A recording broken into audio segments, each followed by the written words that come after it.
Ce n'est qu'une déception, maman a dit à leur plus gros client. Alors qu'ils entraient dans mon data center sécurisé, le client s'est retourné. Attendez, c'est l'entreprise de votre fille?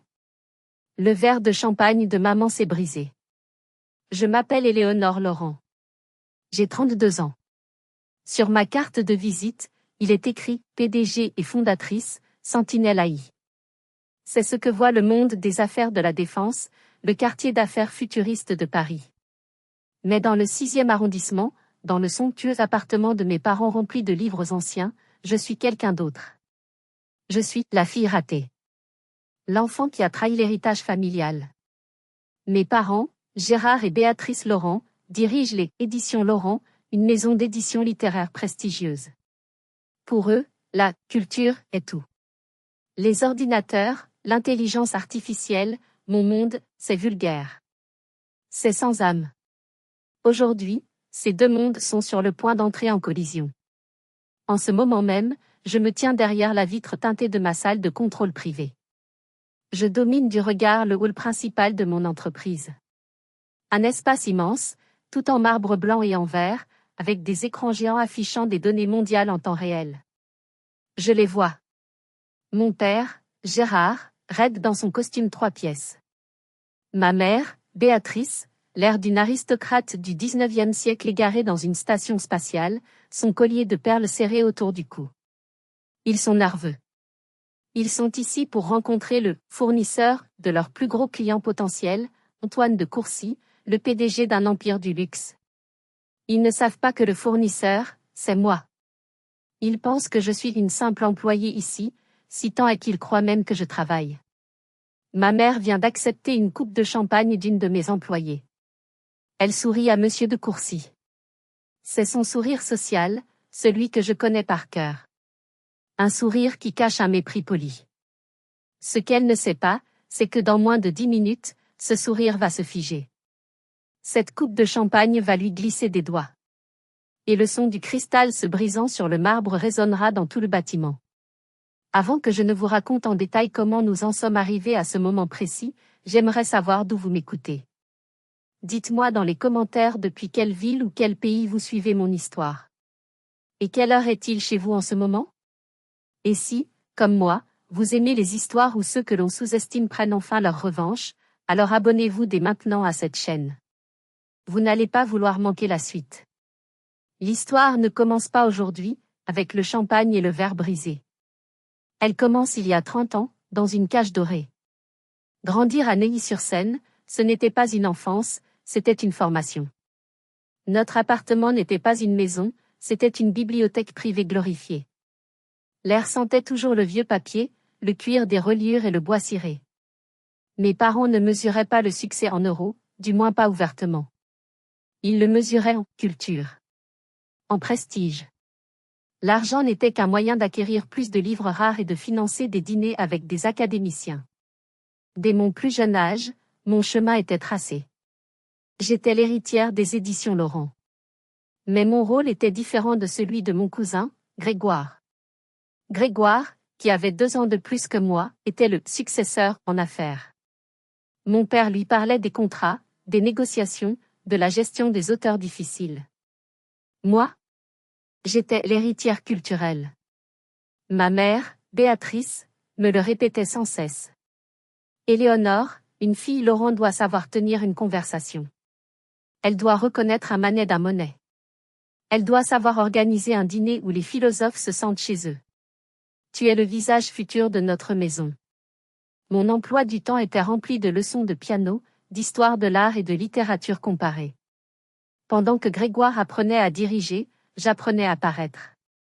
J'étais un atout, une décoration intellectuelle pour la marque familiale. Je me souviens d'un dîner en particulier. J'avais 12 ans, Grégoire en avait 14. Un auteur important était présent. Grégoire a posé une question sur les pourcentages de droits d'auteur. Mon père a rayonné. Bien, Grégoire. Tu as l'esprit d'un Laurent. 5 minutes plus tard, j'ai timidement demandé si l'auteur pensait que l'intrigue de son livre pourrait être adaptée en jeu vidéo. Un silence de mort est tombé sur la table. Mon père m'a fusillé du regard. Ma mère m'a donné un coup de pied sous la table. Éléonore, ma chérie, a-t-elle dit d'un ton faussement léger, ne dis pas de bêtises. Et tiens-toi droite. J'ai compris ma place. Grégoire était le cerveau. J'étais la robe. Je suffoquais. Je n'étais pas une enfant, j'étais un projet. J'étais leur création la plus précieuse, polie et façonnée pour refléter leur propre grandeur. Ils m'aimaient, je suppose, mais ils aimaient surtout l'idée de ce que je devais devenir. Ils polissaient leur poupée de porcelaine. Ils voulaient que je sois leur héritière parfaite. Ils ne savaient pas que la poupée avait déjà trouvé une lime. J'avais 15 ans. L'évasion a commencé. Je ne pouvais pas demander un ordinateur. C'était un objet vulgaire, un outil de technicien. Alors j'ai économisé. Pendant 6 mois, j'ai prétendu acheter des livres chers pour l'école et j'ai gardé l'argent. J'ai économisé chaque euro de mon argent de poche. Finalement, j'ai acheté une tour d'occasion à un camarade de classe. Je l'ai fait entrer en cachette dans l'appartement, pièce par pièce, dans mon sac à dos. Je l'ai caché sous mon bureau Louis XVI. Ce fut une révélation. Pendant que mes parents, en bas, dans le salon sentant la cire d'abeille, discutaient de la beauté ambiguë de la poésie symboliste, je découvrais un monde différent. Un monde de logique pure. Un monde où vrai et faux n'étaient pas sujets à interprétation. Un monde où je pouvais construire. J'ai appris à coder. La nuit, éclairée uniquement par la lueur bleue du moniteur, je construisais des petits programmes, puis des sites web. C'était un langage, mais un langage que mes parents ne pouvaient pas comprendre. Et ça me donnait une puissance que je n'avais jamais ressentie. Le secret n'a pas duré. Un soir, vers 2 heures du matin, ma mère est entrée dans ma chambre sans frapper. Elle me croyait endormie. Elle m'a trouvé, les yeux rivés sur des lignes de code Python. Son visage s'est décomposé.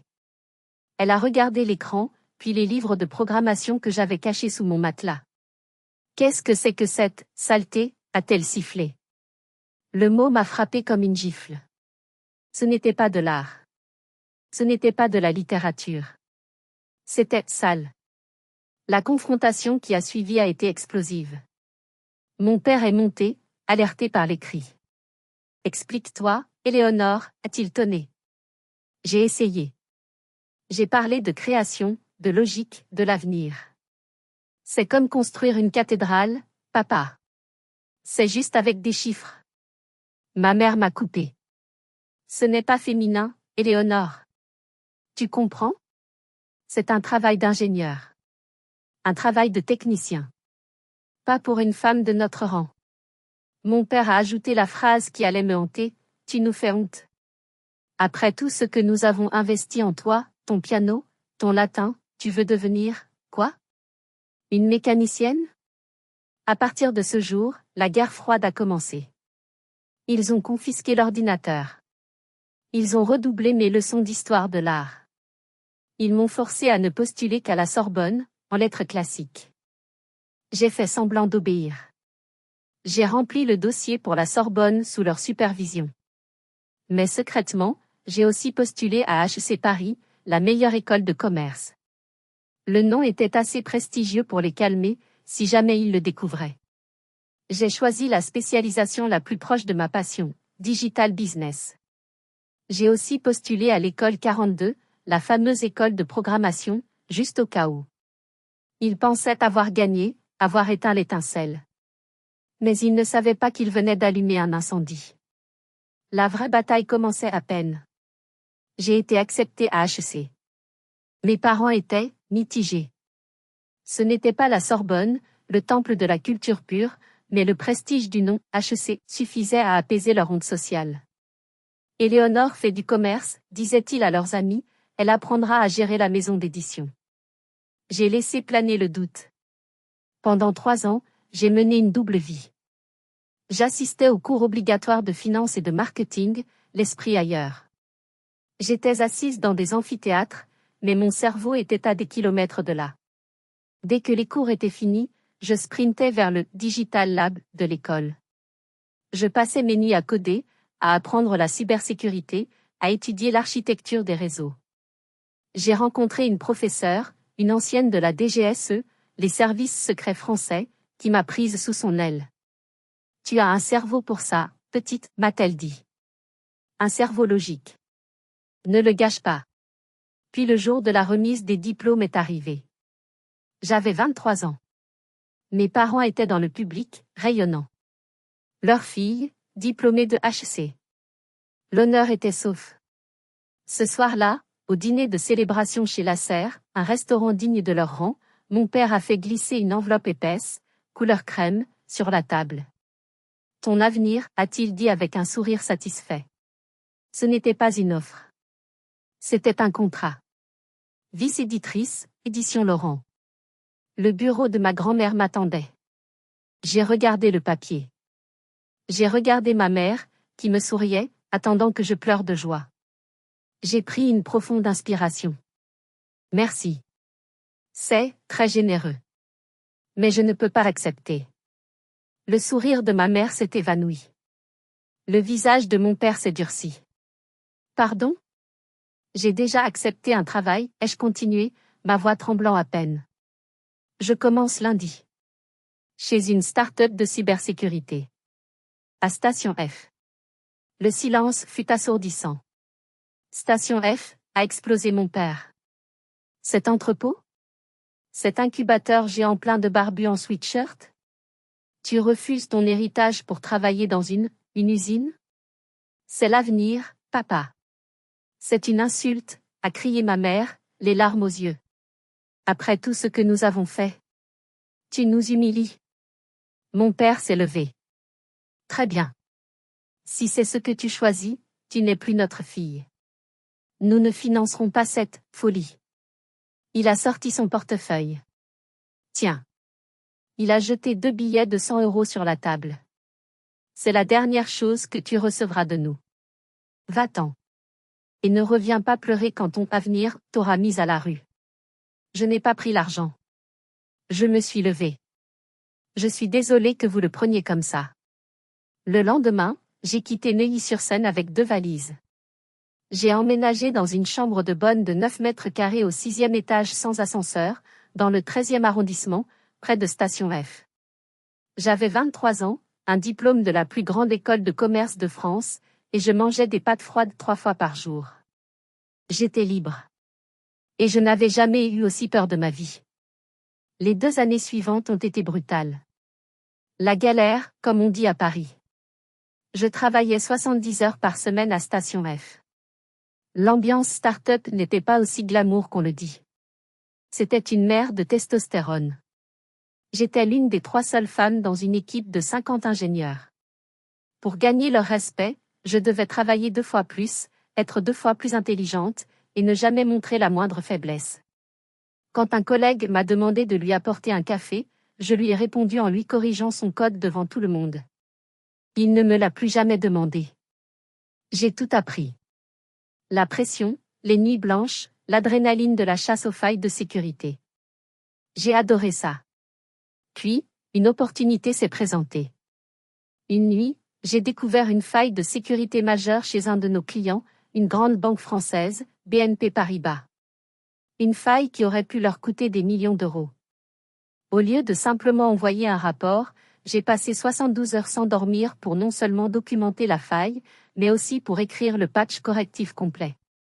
J'ai demandé une réunion d'urgence avec le directeur des systèmes d'information de la banque. Il m'a reçu, l'air agacé. Quand j'ai terminé ma présentation, il était blême. Il a annulé ses 3 réunions suivantes. Comment vous appelez-vous, mademoiselle? 2 semaines plus tard, il me débauchait. J'avais 25 ans et je devenais consultante interne en cybersécurité pour l'une des plus grandes banques d'Europe. Pendant 3 ans, j'ai vécu pour ce travail. J'ai économisé chaque centime. Mon salaire était confortable, mais je vivais toujours dans ma petite chambre de bonne. Je n'avais pas besoin de luxe. J'avais besoin d'un capital. À 28 ans, j'avais économisé 70 000 €. Assez pour me lancer. Je ne voulais pas seulement réparer les problèmes. Je voulais les prévenir.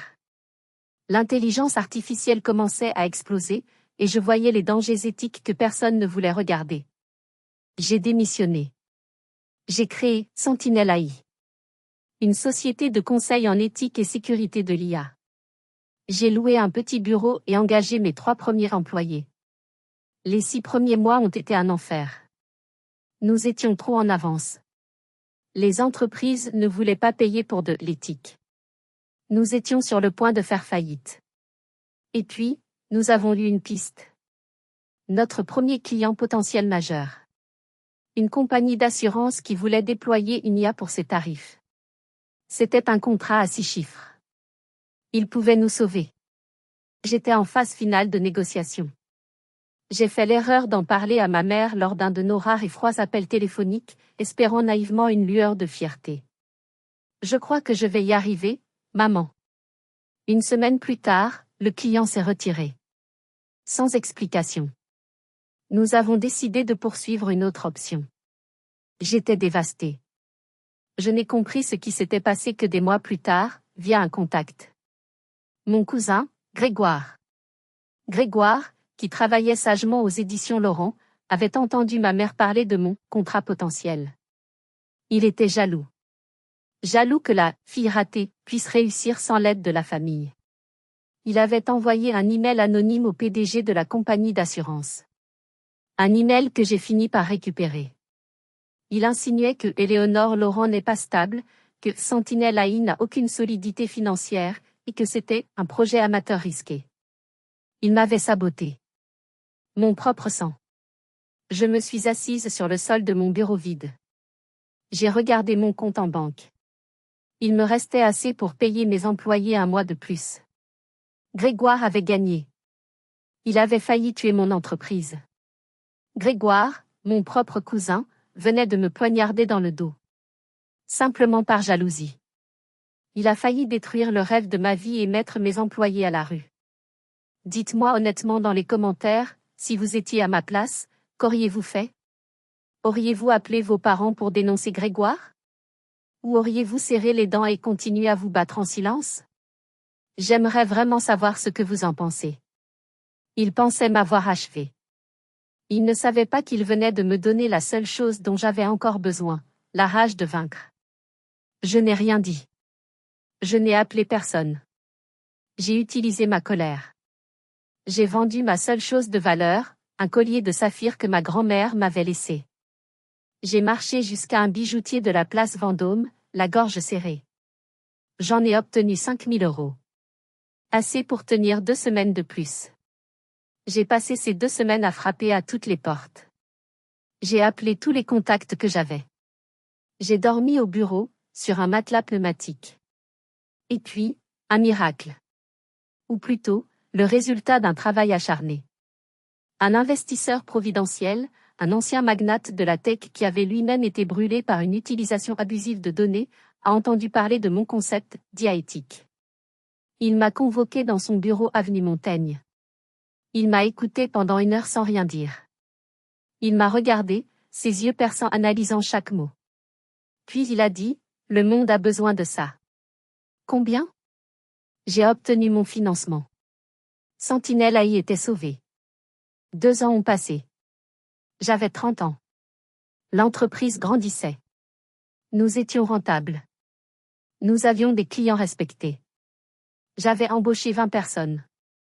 Je pensais que, peut-être, les choses pouvaient changer avec ma famille.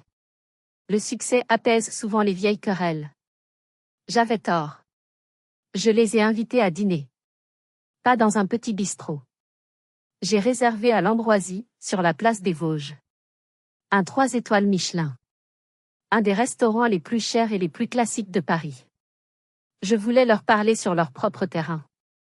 Je voulais leur montrer que ma saleté payait pour le même luxe qu'eux. Au début, tout s'est bien passé. Ils étaient impressionnés par le lieu. Ils m'ont posé des questions polies sur mon travail. J'ai essayé d'expliquer. Encore une fois. Une dernière fois. Ce que je fais, c'est important, papa. J'aide les entreprises à ne pas créer des systèmes d'IA qui soient biaisés, qui discriminent. Je m'assure que la technologie reste au service de l'humain. Je construis des garde-fous moraux pour l'avenir. Je m'attendais à de l'indifférence. Je n'étais pas préparé à la colère. Mon père, Gérard, a posé sa fourchette si fort que les verres ont tremblé. Son visage était rouge. L'éthique, a-t-il craché. L'éthique de la technologie? Mais tu n'ouvres donc jamais les yeux, Éléonore? Tu ne vois pas ce que ton monde est en train de faire au nôtre? Je suis restée silencieuse. Amazon, a-t-il continué, sa voix montant. Google. Le Kindle. L'IA qui écrit des articles. Ils tuent la littérature. Ils assassinent la culture. Ils transforment mes livres, l'œuvre de ma vie, en vulgaire papier à recycler. Ce sont les barbares aux portes de Rome. Ce sont les ennemis.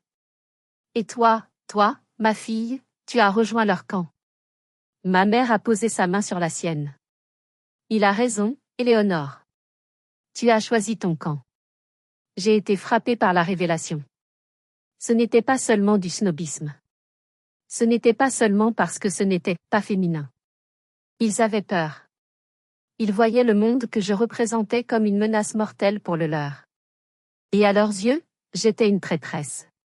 Une collabo. J'ai payé l'addition de 800 € en silence. Cette nuit-là, j'ai pleuré. Ce fut la dernière fois que je pleurais pour eux. Le lendemain matin, je me suis réveillée. L'héritière était morte. La PDG était née. Après ce dîner, quelque chose s'est brisé en moi. Ou peut-être que quelque chose s'est enfin solidifié. L'espoir tenace que mes parents finiraient par comprendre, par être fiers, cet espoir est mort sur la nappe blanche de l'ambroisie. Je me suis jetée dans le travail avec une férocité nouvelle. Sentinelle AI n'était plus seulement mon entreprise. C'était ma forteresse. C'était ma réponse. Nous avons grandi vite. Très vite.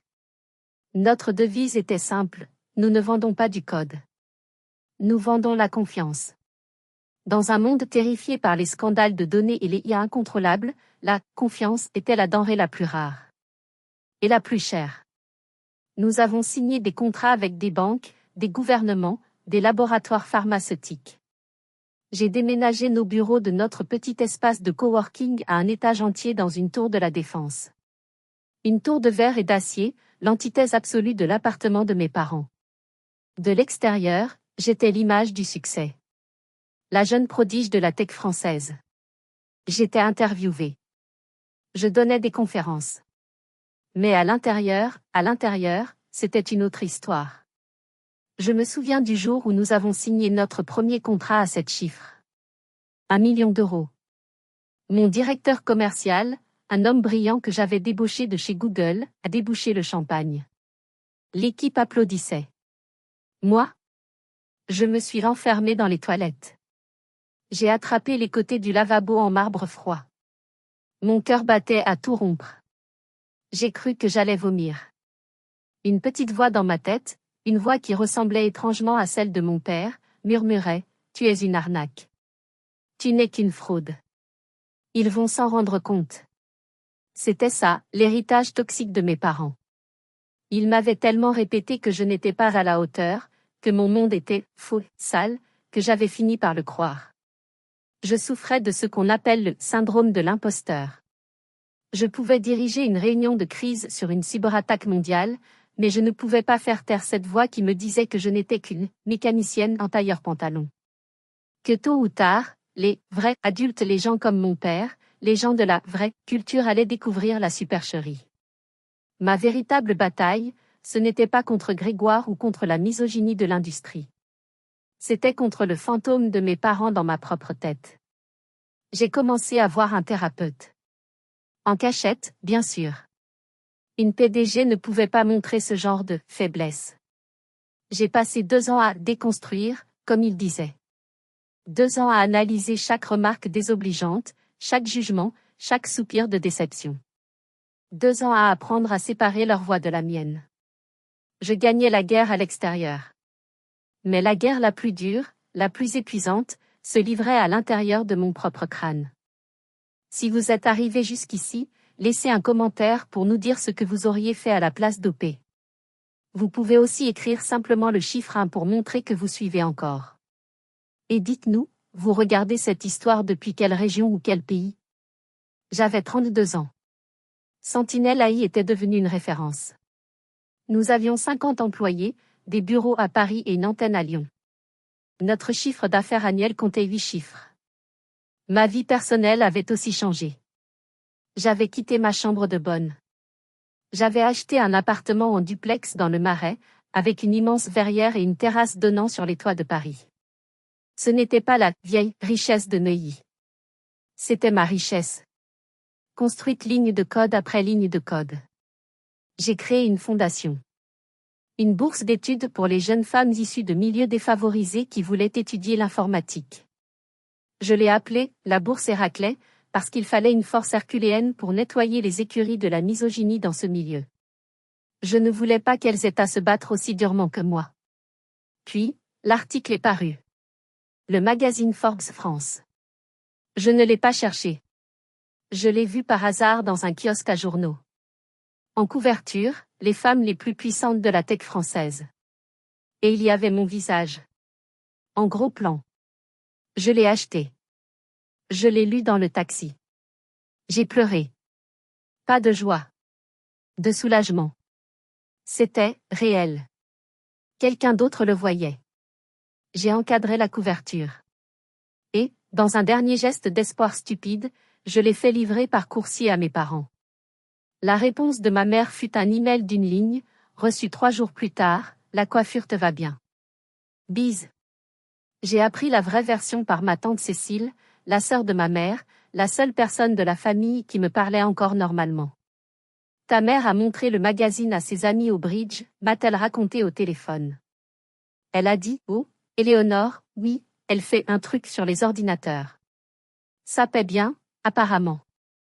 C'est juste dommage qu'elle soit si intense. Et ton père, ai-je demandé, la gorge sèche. Ma tante a hésité. Il a dit à ton oncle. Elle est toujours célibataire. À 32 ans. Son travail a pris toute sa vie. Elle n'a pas compris ce qui était vraiment important. Quelle déception. Déception. J'étais en couverture de Forbes. J'avais créé 50 emplois. J'aidais des jeunes filles à réaliser leurs rêves. Et pour eux, j'étais une vieille fille décevante. La douleur était différente, cette fois. Ce n'était plus une blessure vive. C'était une cicatrice terne, une douleur fantôme. J'ai regardé l'article de Forbes, puis j'ai regardé l'email de ma mère. J'ai ri. Un rire triste et fatigué. J'avais enfin accepté qu'il ne changerait jamais. Il ne verrait jamais. J'avais accepté qu'il ne verrait jamais. Je ne savais pas que j'allais bientôt les forcer à regarder. Le destin, dans mon cas, portait un nom, Antoine de Courcy. De Courcy était le PDG d'un des plus grands conglomérats de luxe au monde. Il était le Graal pour mes parents. Les éditions Laurent étaient en difficulté. Le monde numérique, celui que mon père détestait tant, était en train de les dévorer. Obtenir le contrat pour publier la collection d'art privé et les mémoires de Courcy était plus qu'une victoire de prestige. C'était une question de survie financière. Mes parents avaient enfin obtenu un dîner avec lui, après des mois de lobbying. Et c'est là que tout a basculé. Le problème de Courcy n'était pas seulement la publication de ses livres. Son groupe de luxe était en train de déployer un système d'IA massif pour personnaliser l'expérience client. Et il était terrifié. Terrifié par un scandale de fuite de données. Terrifié par les accusations de biais, ce qui serait un désastre pour sa marque. Il était paranoïaque à propos du RGPD, Règlement général sur la protection des données. Pendant le dîner, il a dit à mes parents, « Je ne peux pas me concentrer sur le passé mes livres tant que mon avenir n'est pas sécurisé. J'ai besoin du meilleur consultant en éthique de l'IA en Europe. Le meilleur. » Puis il a ajouté, « J'ai entendu parler d'une entreprise appelée Sentinelle AI. On dit que sa fondatrice est un génie.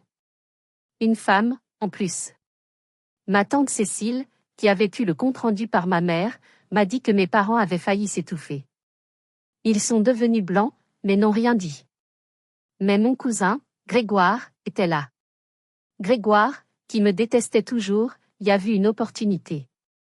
Il pensait que Sentinelle AI était encore une petite structure fragile, celle qu'il avait failli couler des années auparavant. Il s'est avancé.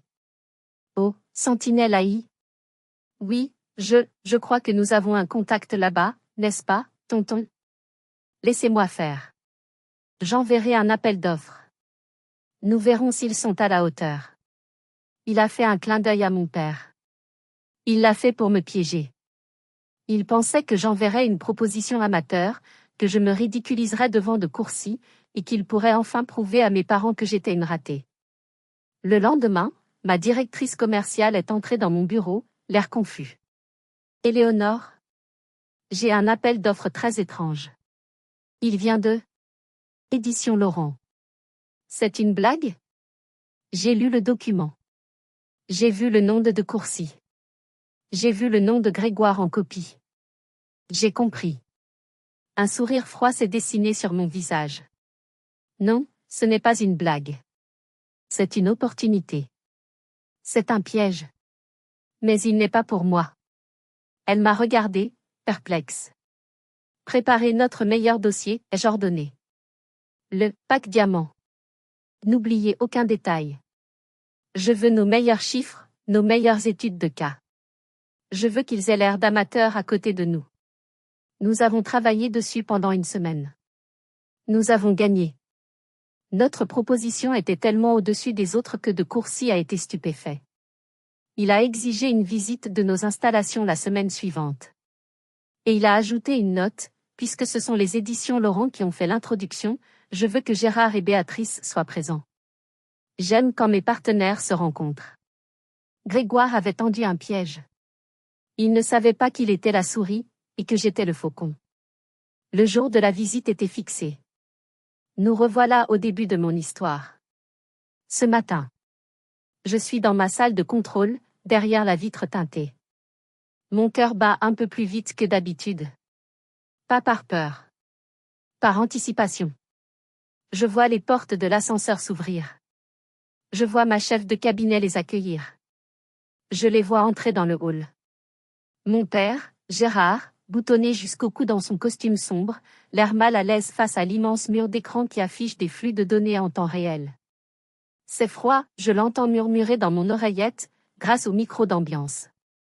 Ma mère, Béatrice, serre son sac à main de luxe. Elle regarde le marbre blanc, l'acier brossé, le verre. C'est tellement impersonnel, chuchote-t-elle. Et Grégoire. L'air suffisant, chuchotant à l'oreille de mon père, s'attribuant probablement le mérite de cette visite. Et puis, Antoine de Courcy. Puissant, charismatique. Il lève les yeux vers l'architecture du lieu, visiblement impressionné. Mon Dieu, Gérard, c'est magnifique. C'est une cathédrale de la technologie. Ma chef de cabinet, une femme brillante que j'ai débauchée de chez Google, s'approche d'eux avec un plateau. Monsieur de Courcy? Champagne? Il accepte. Merci. Mes parents et Grégoire l'imitent, essayant de paraître décontractés. Je mets mes écouteurs. Les micros du hall sont activés. J'entends tout. Impressionnant, dit de Courcy en sirotant son champagne. Très impressionnant. C'est le futur, Gérard. Votre maison d'édition, c'est le passé glorieux. Mais c'est ici que l'avenir se joue. Ma mère glousse. Un petit rire nerveux et dédaigneux. Oh, vous savez, Antoine, nous croyons aux valeurs éternelles. La littérature, l'art, la profondeur. Elle fait un geste vague vers les écrans. Pas comme, pas comme ma fille, par exemple. De Courcy lève un sourcil. Votre fille? Ma mère soupire, un soupir théâtral pour attirer la sympathie. Oh, c'est une longue histoire. Ce n'est qu'une déception, honnêtement. Elle avait tout. L'intelligence, l'éducation. Elle devait reprendre la maison. Elle a tout abandonné, pour, elle regarde autour d'elle avec dégoût. Pour travailler dans un endroit comme celui-ci. Une technicienne. Grégoire en rajoute une couche. Éléonore a toujours aimé ce qui brille, monsieur. Les gadgets. Pas de vraie profondeur. De Courcy fronce les sourcils. Il n'aime pas ce qu'il entend. Vraiment? C'est étrange. J'ai entendu dire que la fondatrice de Sentinel AI était un véritable génie. Une femme qui a construit cet endroit à partir de rien. C'est mon signal. J'appuie sur le bouton. Les immenses portes en verre dépoli de ma salle de contrôle glissent en silence pour s'ouvrir, avec un léger sifflement. Je sors. Je porte un tailleur pantalon blanc impeccable. Mes talons claquent sur le marbre. Clac. Clac. Clac. Le son résonne dans le silence soudain. Tous les regards se tournent vers moi. Je marche droit vers de Courcy, en ignorant complètement les trois autres. Bonjour, monsieur de Courcy, dis-je, ma voix claire et calme, amplifiée par l'acoustique parfaite du hall. Bienvenue chez Sentinelle AI. Je suis Éléonore Laurent, la fondatrice et PDG. Le silence est total. Absolu. On aurait pu entendre une plume tomber. Mon père est devenu une statue de cire. Grégoire est livide, sa bouche s'ouvre et se ferme comme un poisson hors de l'eau. Il recule d'un pas. Et ma mère? Ma mère me fixe, ses yeux exorbités. Son visage est passé du rose suffisant au blanc fantomatique. Sa main tremble. Et puis, le son. Cling. Crash. Le son clair et aigu d'une coupe de cristal baccarat qui s'écrase sur le marbre blanc. Le champagne s'étale en une flaque dorée à ses pieds. De Courcy regarde la flaque. Il regarde ma mère pétrifiée. Il me regarde. Puis il regarde à nouveau mes parents. Et il se met à rire. Un rire franc, sonore. Attendez, dit-il, pointant son doigt vers moi, puis vers eux. C'est l'entreprise de votre fille? Ma mère, incapable de bouger, murmure, Éléonore, tu travailles ici? Je la regarde enfin. Droit dans les yeux. Sans colère. Juste avec une froide clarté. Je ne travaille pas ici, maman. Cet endroit m'appartient. Un de mes employés, parfaitement formé, s'approche déjà avec une pelle et une balayette pour nettoyer les débris. La comédie était terminée. La vraie visite allait commencer. Monsieur de Courcy, si vous voulez bien me suivre, dis-je, tournant le dos à ma famille comme s'ils étaient de simples assistants. De Courcy, visiblement amusé par la situation, me suit immédiatement. Avec grand plaisir, mademoiselle Laurent. Ma famille n'a pas le choix. Ils doivent suivre. Comme des enfants punis, marchant deux pas derrière. Le changement de dynamique était physique, palpable. Je les conduis à l'étage, dans notre war room, le cœur de nos opérations. La pièce est sombre, dominée par un mur d'écran de 10 mètres de long, affichant une carte mondiale des cyberattaques en temps réel. C'est un spectacle conçu pour impressionner, et il ne manque jamais sa cible. C'est ici que nous protégeons nos clients, monsieur, dis-je, ma voix résonnant d'autorité. Nous ne vendons pas seulement des conseils éthiques. Nous vendons une forteresse numérique. Je montre un point rouge clignotant sur la carte. La semaine dernière, à cet endroit précis, nous avons stoppé une attaque par ransomware contre une banque suisse. Une attaque qui leur aurait coûté 50 millions d'euros. Nous l'avons contenue en 45 minutes. Je me tourne légèrement, juste assez pour croiser le regard de Grégoire, qui est maintenant vert de jalousie. C'est ça, la profondeur de notre travail, Grégoire. Nous sauvons des entreprises. Nous ne nous contentons pas de lire des manuscrits. Grégoire baisse les yeux, son visage cramoisi. Mon père tout saute, essayant de reprendre pied, de s'insérer dans la conversation. C'est impressionnant, Éléonore. Là, la technologie, c'est vraiment rapide. Je l'ignore. Je ne le fais pas par cruauté. Je le fais par professionnalisme. Il n'est pas mon client. Monsieur de Courcy, je continue, notre algorithme éthique propriétaire, Astraea, analyse en temps réel vos déploiements d'IA pour détecter non seulement les failles de sécurité, mais aussi les biais algorithmiques raciaux, de genre, sociaux. Nous vous protégeons non seulement des hackers, mais aussi des poursuites judiciaires et des scandales de relations publiques. Pendant 1 heure, je parle stratégie, risque et futur. De Courcy me pose des questions pointues. Je réponds à chacune sans hésiter. Mes parents et Grégoire restent en arrière, silencieux, témoins d'une conversation qui les dépasse complètement. Ils n'ont rien à apporter. Ils sont devenus ce qu'ils craignaient le plus, des reliques. À la fin de la visite, De Courcy me serre la main fermement. Éléonore, dit-il, il m'appelle par mon prénom maintenant, je suis époustouflée. Je ne veux pas seulement un contrat de consultant. Je vous veux à mon conseil d'administration. En tant que conseillère stratégique. C'est un coup de maître. Une position que mon père aurait tué pour obtenir. J'entends ma mère halter derrière moi. J'en serais honoré, Antoine, réponds-je. Nous retournons au hall. De Courcy doit partir. Son hélicoptère l'attend sur le toit. Il salue mes parents d'un signe de tête distrait. Gérard. Béatrice. Grégoire. Puis il se tourne vers moi. Éléonore.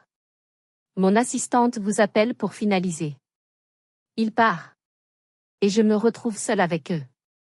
Le silence est pesant. Ma mère est la première à parler. Sa voix est méconnaissable. Cassée. Éléonore, pourquoi? Pourquoi tu ne nous as jamais rien dit sur ça? Je la regarde. La colère que j'avais réprimée pendant 15 ans est montée, froide et précise. Rien dit? Je vous ai parlé. Pendant 10 ans. Je vous ai envoyé l'article de Forbes. Je vous ai invité à mes conférences. Je vous ai appelé quand j'ai déménagé dans ces bureaux. Ma voix se durcit. Mais vous étiez trop occupé. Trop occupé à me dire que j'étais une déception. Trop occupé à vous plaindre que je n'étais pas féminine. Trop occupé à dire à toute la famille que j'étais une vieille fille ratée, point. Mon père intervient, tentant sa vieille tactique d'homme d'affaires. Écoute, c'est impressionnant. Vraiment. Nous n'avions pas compris l'échelle. Maintenant nous pouvons t'aider. Collaborer. Notre réseau? Je l'arrête d'un geste de la main. Collaborer? Je ris, un rire sec. Vous voulez dire collaborer comme quand tu m'as traité de traîtresse à l'Ambroisie? Ou peut-être collaborer comme Grégoire l'a fait, en envoyant cet email anonyme pour saboter mon premier client et me mettre en faillite? Le visage de Grégoire se décompose. Mon père le regarde, horrifié. Quoi? Oh oui, dis-je. Je sais tout. J'ai bâti cet empire non seulement sans votre aide, mais malgré vos tentatives actives de me nuire. Je les regarde, un par un. Les choses changent aujourd'hui. La fille ratée a du travail. Je leur tourne le dos. Et pour la première fois de ma vie, en m'éloignant d'eux, ce n'était pas moi qui me sentais petite. C'était eux.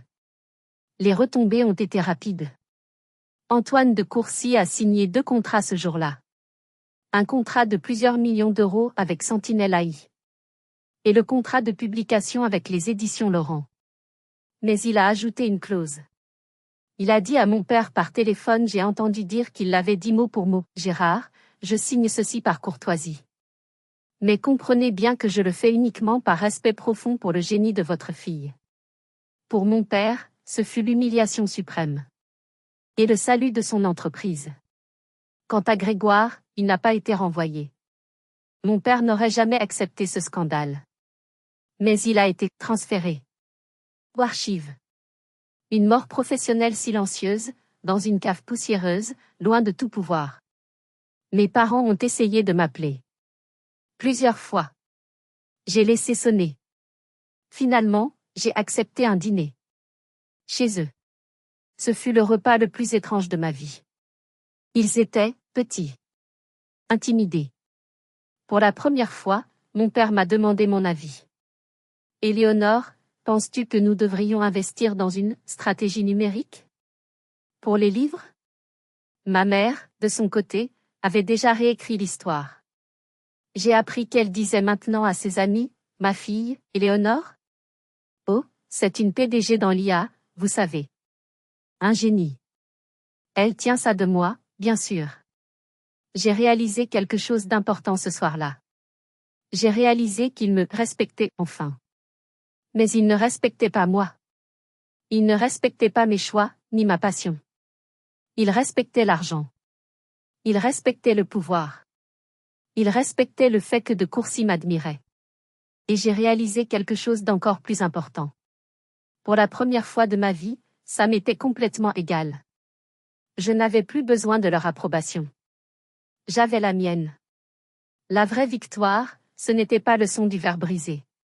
Ce n'était pas le contrat de plusieurs millions. La vraie victoire, ce fut ce moment de réalisation silencieuse. Le moment où j'ai su que la petite voix dans ma tête, celle qui me disait que j'étais une impostrice, cette voix qui avait leur accent, c'était tu pour toujours. J'ai utilisé les bénéfices du contrat de Coursier pour tripler le budget de ma fondation pour les jeunes femmes en technologie. La prochaine fois qu'une fille de 15 ans cachera un livre de codage sous son lit, je veux m'assurer qu'il y aura quelqu'un pour lui dire qu'elle n'est pas sale, mais qu'elle est brillante. Mon histoire a eu ce point culminant spectaculaire, mais la vraie revanche se construit chaque jour, en silence. En choisissant de croire en soi quand personne d'autre ne le fait. Avez-vous déjà dû prouver à quelqu'un qu'il avait tort à votre sujet? Peut-être même à votre propre famille? Avez-vous déjà ressenti ce mélange de douleur et de rage de devoir vous battre contre ceux qui devraient vous soutenir? Partagez vos propres histoires de revanche et de résilience dans les commentaires ci-dessous. Si cette histoire a résonné en vous, si vous avez ressenti cette frustration et cette satisfaction finale, merci de laisser un like et de vous abonner pour d'autres récits de la vie réelle. Merci de m'avoir écouté. Et n'oubliez jamais, votre valeur n'est pas définie par ceux qui refusent de la voir. Elle est définie par ce que vous construisez.